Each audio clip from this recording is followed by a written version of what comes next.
Hello, everybody, and welcome to another edition of the Market Down Podcast. My name is Nick Cummings, joined this week by Danny Hernandez, Chad Big Bad Johnson, and the newly all elite John Cena guy himself, James Gisante. And that's where we're going to start this week. We don't have a whole lot to talk about, but there will be plenty of content for you guys to watch from the channel. We'll get into that later. But we will be starting with Tony Khan announcing on AEW Dynamite that he has purchased Ring of Honor. Now, according to a statement that was tweeted out shortly thereafter, Tony bought not only the promotion itself, but that included the video library, brand assets, intellectual property, etc., etc., etc. Now, we talked a bit about this on our live show directly following AEW Dynamite.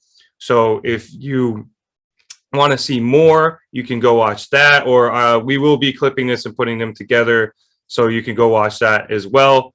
But James, it's very early from this announcement. Obviously, I'm going to you first now that you are all elite. But we're hearing early reports that it's possible this could be used as a developmental brand for AEW. So I'm curious to see what your thoughts are of where this purchase might go in terms of how Tony uses it as opposed to AEW. Ring of Honor has been feeding talent to larger companies for years and years. CM Punk, Bryan Danielson, Samoa Joe, Hangman, Adam Page, Adam Cole, Red Dragon.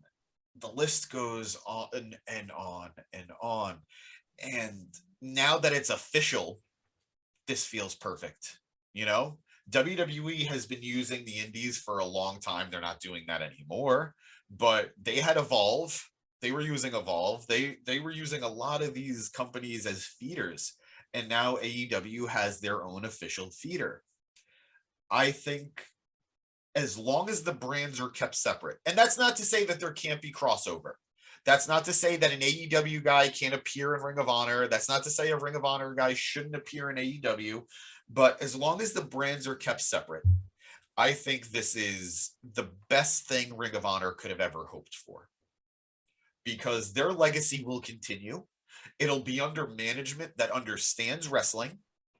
Because nothing against prior owners, except for now Sinclair, who very much only bought Ring of Honor to have wrestling content on for their local markets, but didn't understand how to manage a wrestling company.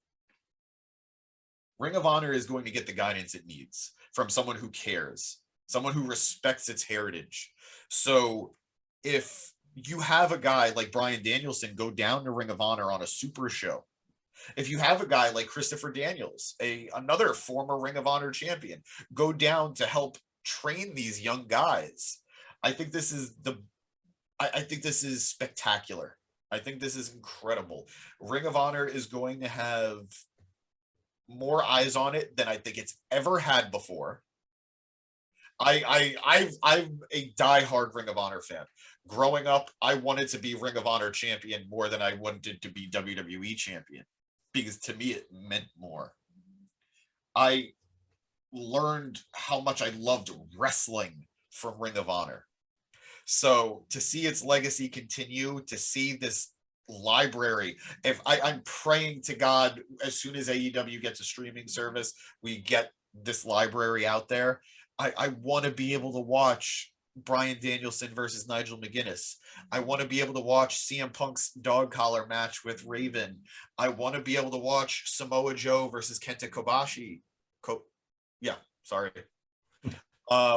I want to be able to watch these matches that I loved watching as a kid. And I'm all elite now, so that's cool. Like I think I'm getting a pay bump for being on the podcast now, guys. I'm so happy. I think that there is so much potential here, and so many more guys are going to get an opportunity, and that's the big deal.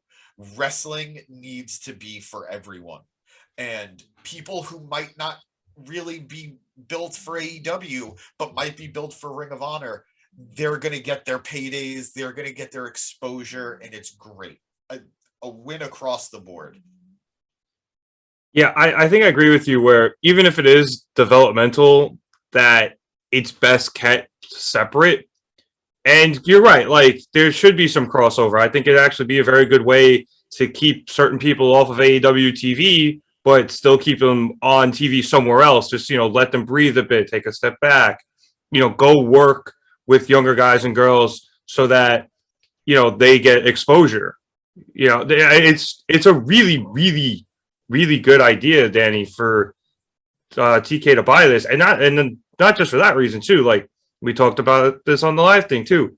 That library is huge, and whether it's their own streaming service or they work out something with HBO Max, which has been rumored, this it's the plan is coming together. Oh, very, very much so. I kind of lost that sentence at the end there, but please take it away. I do that all the time, so I can't criticize you for it. But yeah, and like I said on the live stream, I think honestly, I personally think the biggest thing is now them having the rights to All In and having that footage, because again, like that was the birth of all of this. Like, yeah, they're technically not the same thing, but it's called All Out because they couldn't use All In. Like it's so that's the big. And yeah, if you want to jump on the streaming, that's because streaming services love content, and when you buy up a whole promotion that's been around for 20 years, that's a lot of content. And I don't know, like I'm not sure how they'll handle it being a developmental, or I don't think it'll be exactly a developmental, but it will be, even if they don't call it that. But yeah, they could always, because I can't say I've watched a lot of Ring of Honor, but I've seen a lot of the big Bryan Danielson matches. I've seen a lot of the big Punk matches, the Samoa Joe matches. So if they wanted, I don't know, maybe they want to do it almost like a stipulation and be like, hey, I want to fight you, but I want to fight you at Ring of Honor. I don't know. That's just me like spitballing random idea. That doesn't make too much sense. But like if they're gonna go back, I would like them to be like, motivated to go back. But ultimately, this is just a good thing.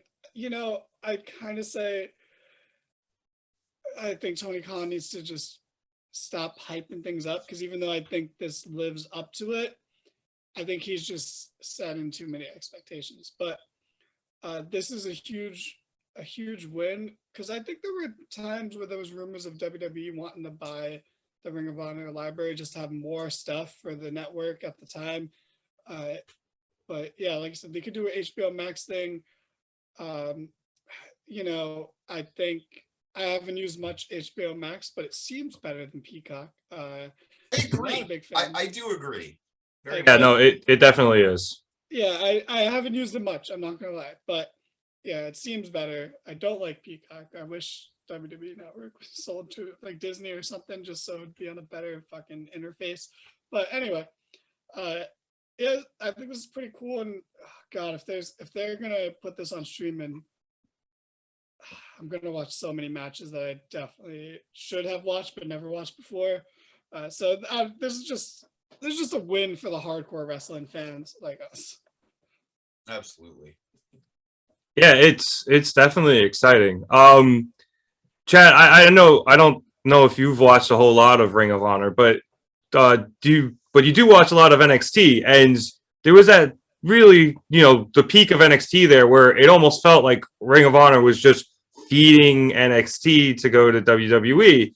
I feel now like we're just going to kind of skip the NXT part of this, and we're going to have Ring of Honor kind of being that peak NXT for AEW.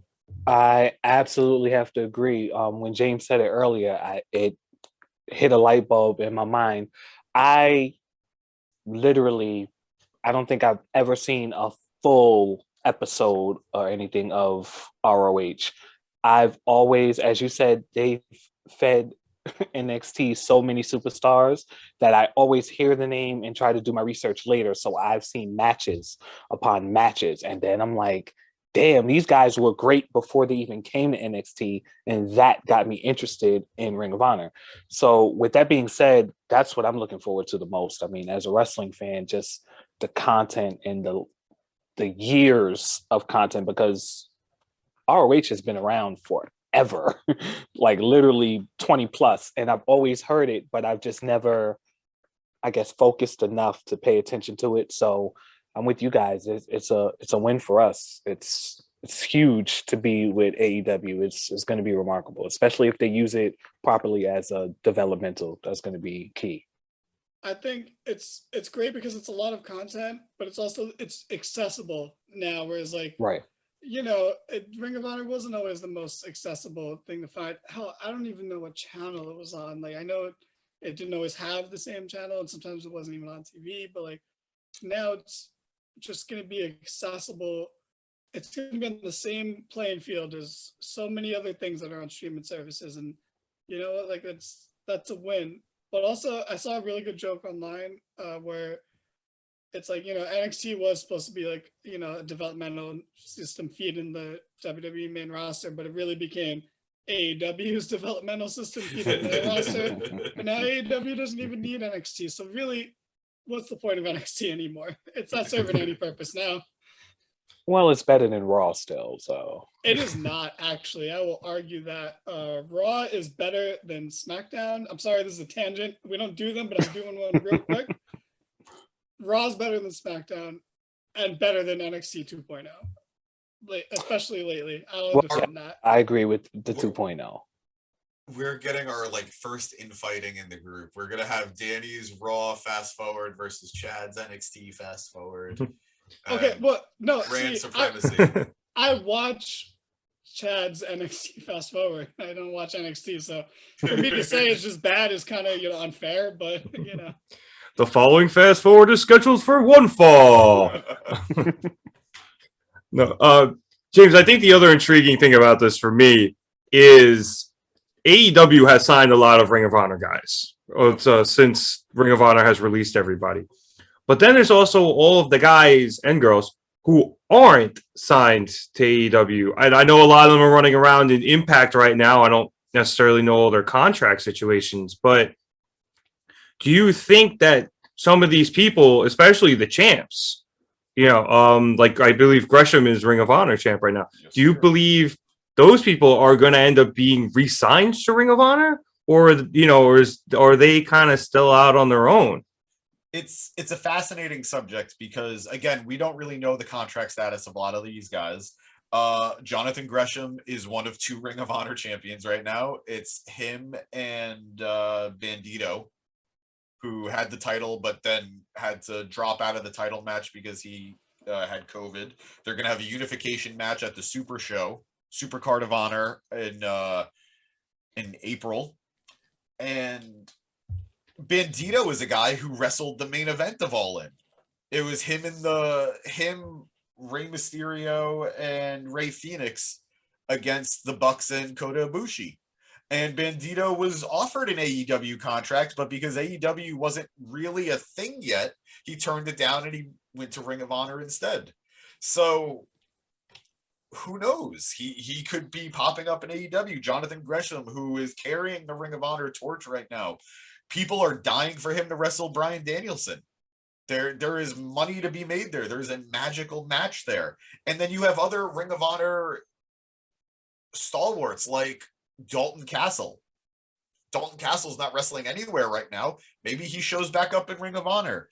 I don't know about the Honor No More guys from Impact. I don't know if they've officially signed with Impact. I don't know if that was just a holding thing until this new ROH deal happened. I don't know. There's a lot of talent on the table, and whether they come in for little deals, whether they come in for longer programs, or whether they're signed to full-time contracts, it's too early to tell.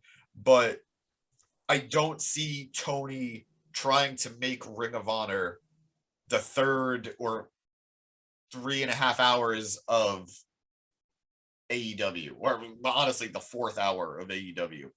I think he knows what Ring of Honor is. I think he's going to cultivate all the things that worked from Ring of Honor. I think he's going to weed out the things that didn't work from Ring of Honor for the most part, and all the while doing this in a way that will supply AEW with better talent. Now, does that mean a guy like Matt Taven is going to be getting an AEW contract. I don't know. I don't think so, but we'll see. They have so much potential, and there are very few ways I think that they'll fuck this up, or they could fuck this up. Well, I think I wanted to mention this earlier, I completely forgot, but I think the best part of this for me is just I feel good for Ring of Honor because they did handle the pandemic the best out of all the wrestling companies. So for them to not be gone is nice, and Right. that feels good.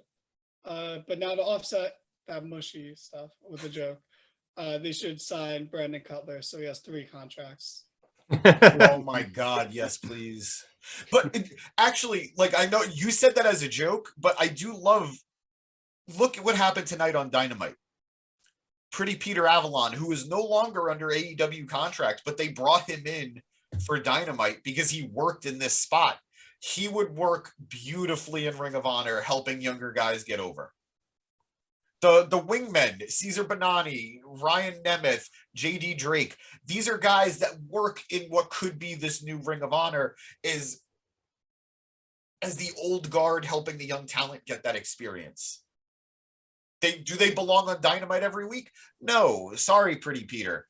But that doesn't mean they don't have a place within Tony Khan's wrestling world. And, oh man, I'm so happy. I'm so excited. Yeah, and then I'm also, happy you're happy. Thank you, Chad. Thank you. but also too, then guys like that, you can have them under Ring of Honor contract and still allow them the opportunity to go and wrestle other places, which is also cool. And then the other thing I wanted to ask you, James, is I think on the women's side, Deonna Purrazzo is still the ROH Women's Champion. So Yeah, she I know they'll is. probably have some time to take the title off of her because I do believe she is under Impact contract. But so here's the deal. Currently, Deonna Purrazzo is a double champion. She is the Reina de Reinas of AAA, and she is the Ring of Honor Women's Champion. And every week, or she's been doing a champ challenge where she'll have someone come in and challenge her, and they get to pick which belt they're going to challenge her for. Now, with how this is going, I would not be shocked to see an AEW woman take the Ring of Honor Women's title. And I think that is a great way of keeping that forbidden door just slightly ajar to Impact. Man, if Brandy Rhodes had just stayed, there would have been a title waiting there for her. It'd also it'd be kind of cool if Mickie James got it and she was in Ring of Honor / AEW / everything. Just continue that trend. Honestly, that I really enjoy what she's doing with that. Where she's like, I'm just gonna show up wherever the fuck I want with whatever title I want. I love it.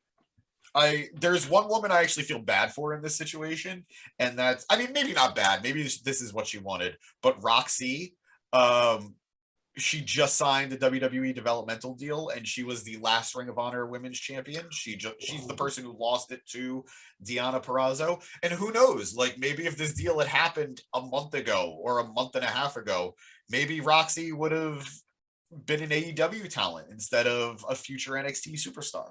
I was going to ask what happened to her. I couldn't remember her name because in one of the few episodes of Impact I've watched of late, I watched her lose the title.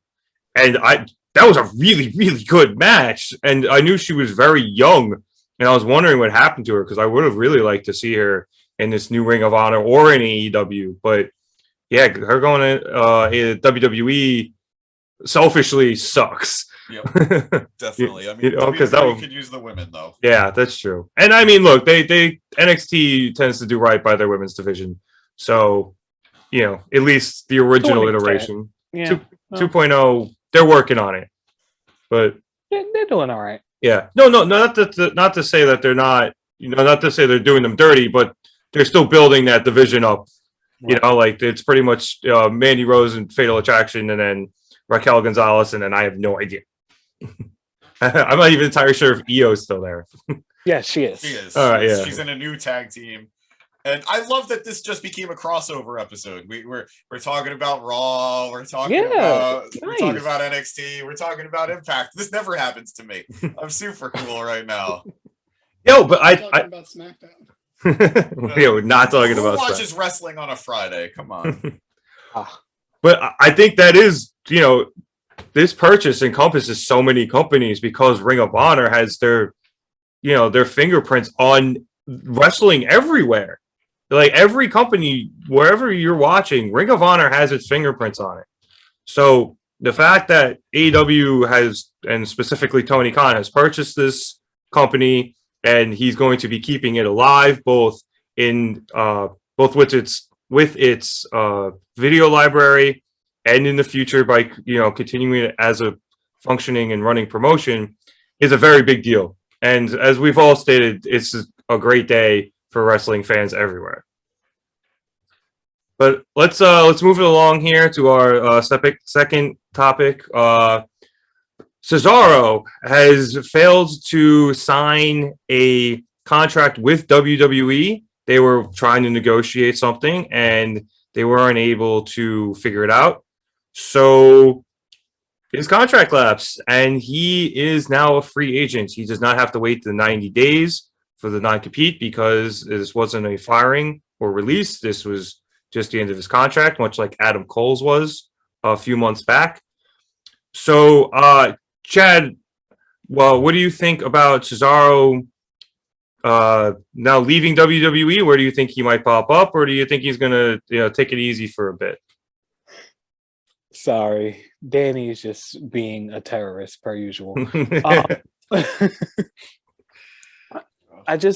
I want to go on record by saying I really don't care what's going on with WWE. I think they are being ridiculous with letting these contracts expire. From the last, I want to say maybe 5 contracts that expired have all been foolish to not try their best. I mean, their absolute best to go above and beyond to try to keep these superstars. Like Adam Cole, Keith Lee, it's ridiculous. But anyway, Cesaro, I think Cesaro needs to take a breather for a minute just because he's been working at such a steady grind. Like he's been literally beating himself into a hole that I think he needs to breathe for a minute and then come on over to AEW. I know everybody thought I was going to say New Japan, and no, come right over to AEW. But just give us a month. Let your body heal and relax, get a clear mental space, and then hop on over. Yeah. I could see him debuting at Revolution, even if it's a one-off during the Face of the Revolution ladder match, being the mystery entrant. That's possible. And even if he goes away after that for a bit and comes back, or he doesn't, it'd still be really cool.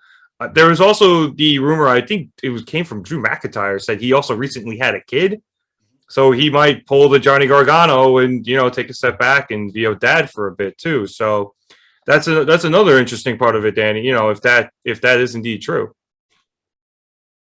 I mean, yeah, I guess kids are super interesting, I guess. But the timing of it all is interesting.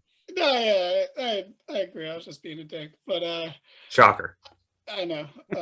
Uncharacteristic of me. But is it that shocking that they let another contract run out? I think it was with Adam Cole, but after Gargano and O'Reilly, it's like, oh, maybe they're not as competent as we thought they were. Not in terms of the normal ways where we think WWE's incompetent, but this isn't one of the areas that we thought they were incompetent in, is contracts and things like that, behind the scenes stuff involving money. You think you'd be more on top of that when you're time's running out on how much you pay people and you gotta renegotiate that. But it's been a bad year for them in that department. So this is another one. It's more surprising that he actually left. Cesaro kind of struck me as a lifer and someone who I love and I always wanted better for, but kind of gave up on it because it wasn't going to happen in WWE, and it didn't seem like he was going to leave. You know, like remember there was a time where we all loved Dolph Ziggler and wanted so much more for him, but he's been there for too long for us to feel bad for him anymore, so we don't. So now we don't take him seriously in any way. And Cesaro would have reached that point, I think, by like 2024, like at the rate he was going, if he hadn't already reached it for a lot of people, which I'm sure he has.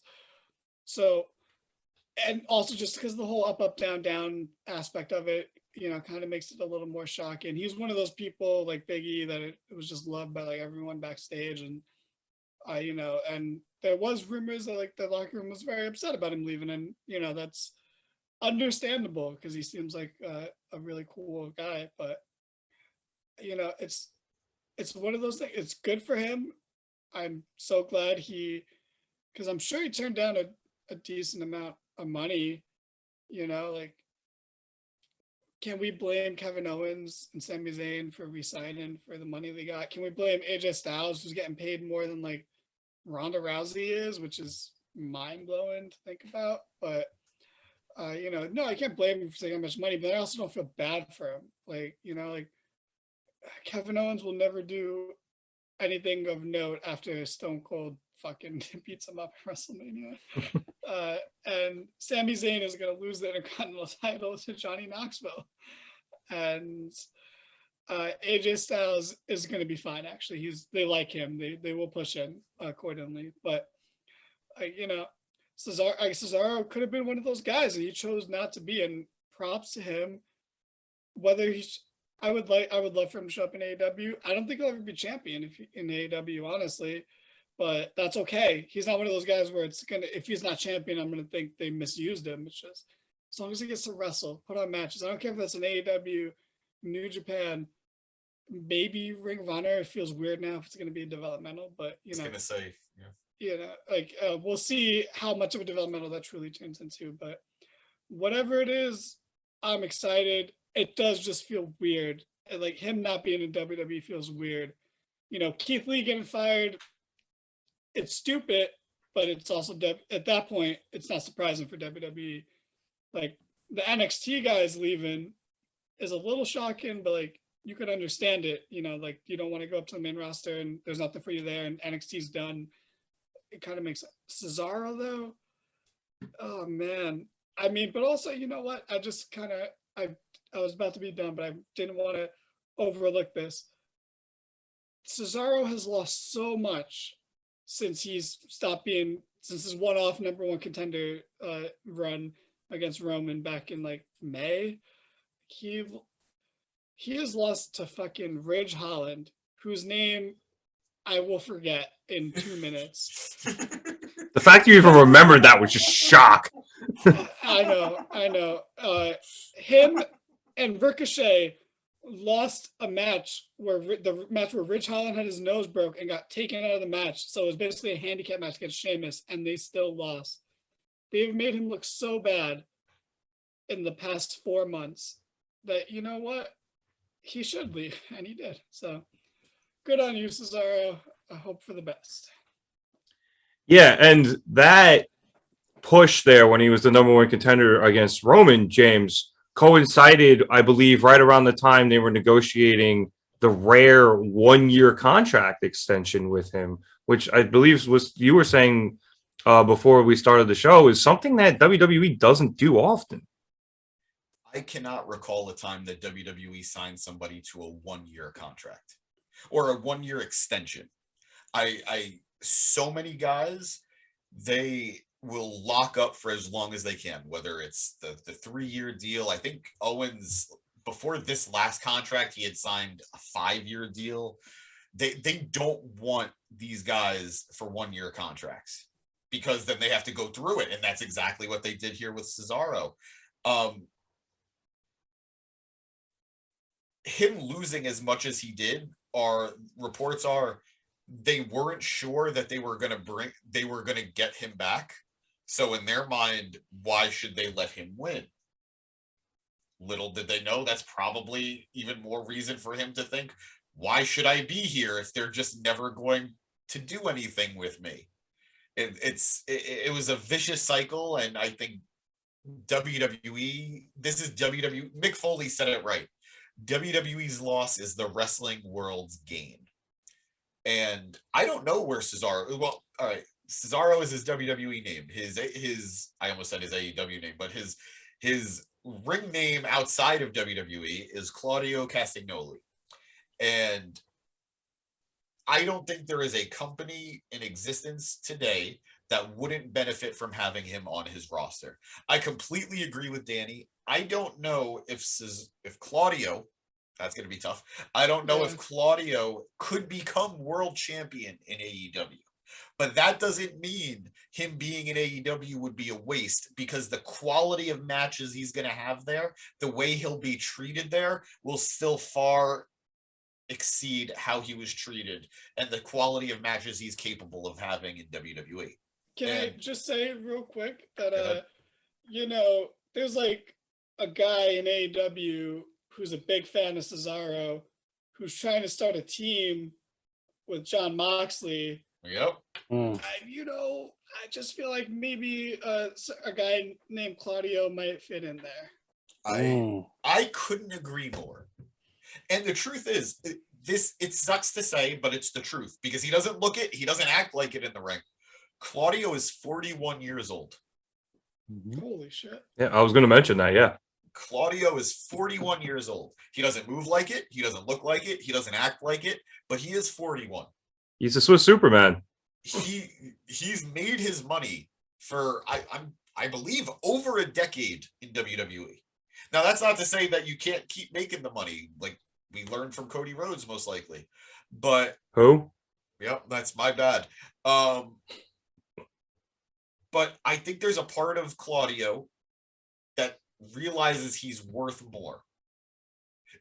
I gotta, unfortunately, Chad, I'm sorry, I gotta correct you on something. This wasn't an instance of WWE letting a contract go and not realizing it. WWE actively tried to re-sign Claudio, but they couldn't come to a deal. From what I heard, Claudio didn't want to leave WWE. He wasn't thinking to myself, I cannot wait to go to AEW. To Danny's point, that wasn't where his mind was. But I think he realized his value. And if he didn't feel WWE was willing to meet that value, he decided he was going to go somewhere where either he could up his value to a point that's undeniable, or he'd rather have fun if he's not going to make the money he thinks he deserves. So I personally would love to see Claudio in AEW. I think Claudio in New Japan doing a G1. I want that. Oh my God. Oh God. But I think there's value in a Claudio in Ring of Honor. I think a guy who could have a match. Remember when Cesaro went down to NXT and had those bangers with Sami Zayn? That's what got Sami Zayn on people's radar. Yeah. Do that in Ring of Honor. I think anywhere he goes, they benefit. I think he could be a world champion in Impact, which I know.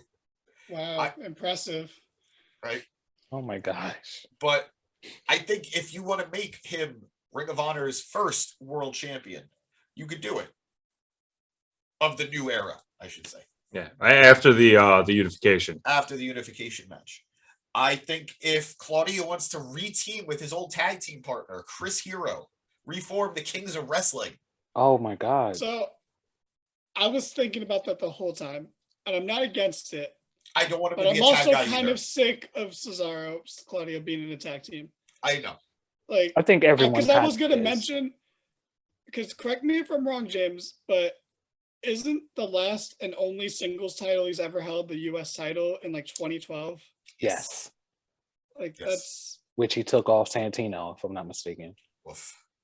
That's a sin. He's only ever held one singles title. Like I know, like the bar was a great run, but the fact he only has one singles title is ridiculous. Nobody understands. Nobody gets it. And Danny, I completely agree with you. I don't want Claudio to just be a tag guy. But my point is, and I'm glad you thought it too, he can do anything. You could put him into any role and he will be a shining star, a shining light for your company. Tag guy, main event guy, helping the young guy.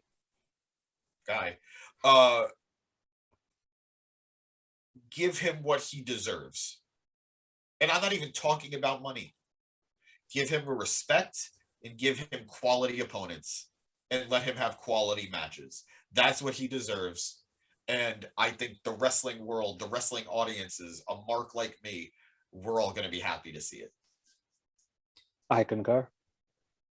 You know, I think what you're saying, James, about he can go anywhere kind of ties into some comments Eric Bischoff made that I thought were actually fairly interesting. Now, he said this before the Ring of Honor announcement, so I do think that changes things a bit. But he made a good point where he thought that Cesaro should run the independent scene, go to Japan, go to Europe, and please put him in the G1, but go to Europe before going to AEW, because AEW has been coming in really hot and heavy with the debuts lately. So letting, you know, he mentioned letting that dust settle and then going there instead of just being the 25th guy in a row to debut. I feel like that does make a lot of sense for him. And with Ring of Honor be coming up now, perhaps he does go there and he does become, you know, one of the the Chris Jericho in the beginning of AEW type of guy, depending on what they do with the former Ring of Honor wrestlers. But, you know, that type of guy where he is one of the early champions and he helps, you know, establish that brand and that title again. But he does have a bit of time before that's going to start. So he could go, you know, run in Japan and run in Europe and see what happens. I agree. I think a guy as talented as him could make anything work. Whether it's an indie run, whether it's signing with a company. Truth be told, I just want him to do what makes him happy. That's like, I mean, I think we all agree on that, but I don't even know. I want so much from him that it doesn't matter. I will be happy no matter what he does. And Bischoff is somebody I agree with sometimes I don't, but I do agree on this instance. I think that so much hot talent just debuted for AEW that waiting, even if he waits 3 months, it doesn't need to be a year. Even if he just waits 3 months and has a nice run wherever he goes, it'll be great. So I don't know what his next move is or should be, but it's going to be special. And we don't have to wait for it. He has no non-compete clause because his contract ran out and he wasn't fired. He wasn't released. So man, it's going to be exciting. And I won't lie to you. As much as I would be happy everywhere he goes, that image, Danny, you brought it up in the live, that image of Claudio unhooking the brass ring from that ladder and just shoving it up Vince McMahon's ass. God, please. He doesn't even need to try to prove everyone right. He just needs that opportunity to do it. And it'll be special. Yeah. He could do a world tour where he goes around and with all the 5 languages he speaks and wrestles in all the places. Oh my God, that would be great. That would be so great. Such an asset. I just I think we can all. Go ahead, Judge. Go ahead, please. I'm gonna start congratulating superstars when they leave WWE more so. That's I think it's me. It's a me thing. I have the wrong idea where I'm like, how could you let them go? I'm gonna start congratulating these superstars as they get let go because he can do better as a very mysterious ice cream. Wasn't he that at one point in time? Wasn't he a masked ice cream man or something?